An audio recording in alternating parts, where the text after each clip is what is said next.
I demand entertainment. Are you not entertained? Put on your dancing shoes. Now give me your best shot. Emma Gillespie, editor at the Daily Oz, is here. It can't be all about Kate Middleton. Exactly.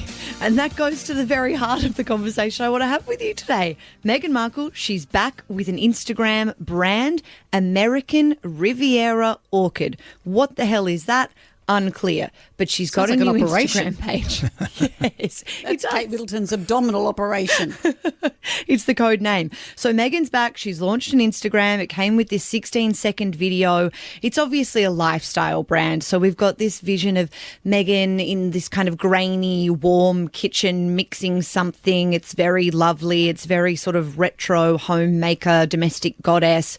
So American Riviera Orchid is what this brand is called. We think that from the trademark information around it that she's going to be selling, you know, tablecloths and crockery and jams and stuff like that. Sort of Goop, Gwyneth Paltrow vibes, but in the kitchen. Without the candle. Yeah. Yes, and without the sort of weirdo genital stuff. Yeah. But because they haven't been the big money-making force that they wanted to be. I know Harry's book did very well, but their Netflix deal and their Spotify deal, a lot of stuff has fallen over for them.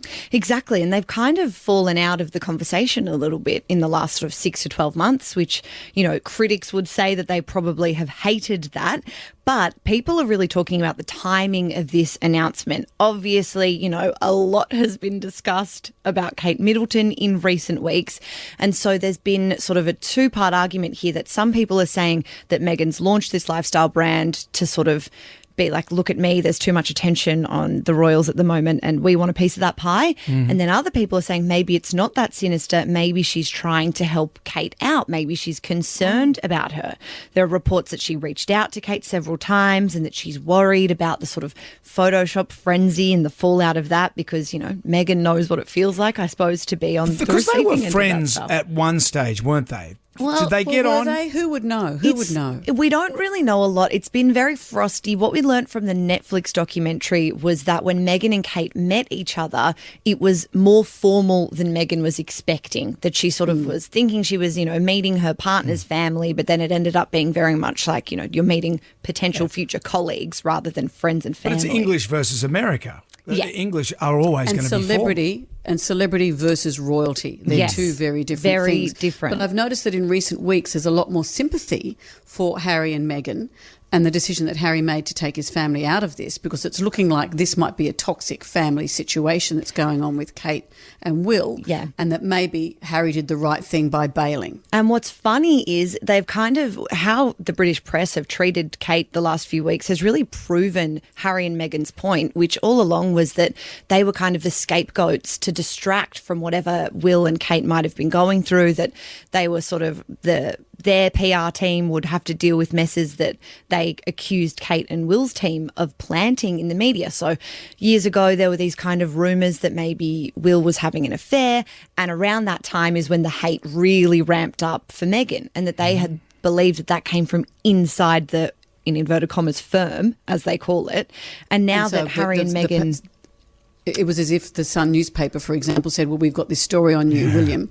And his team said, well, don't run that story. We'll give you this one instead. Exactly, that it's all very calculated. And now that Harry and Meghan are not there in London to sort of be that scapegoat, that now we are seeing all of this criticism and bad treatment of Kate, and that maybe, you know, all along Harry and Meghan were right. You know what it is? Many years ago I was at a party and I might have had a few drinks and I said something insulting to my wife. And my wife's friend Vicky said, well, Brendan Jones, what have you got to say for yourself? And at that moment when I was about to say something, my best mate Scott, Vicky's husband, decided to do a nudie run through the party.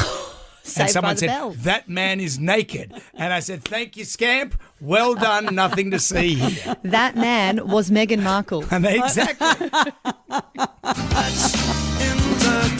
Everything is solved by a nudie run. As we always say. Thank you, Em. Thank We'll talk to you. you next week.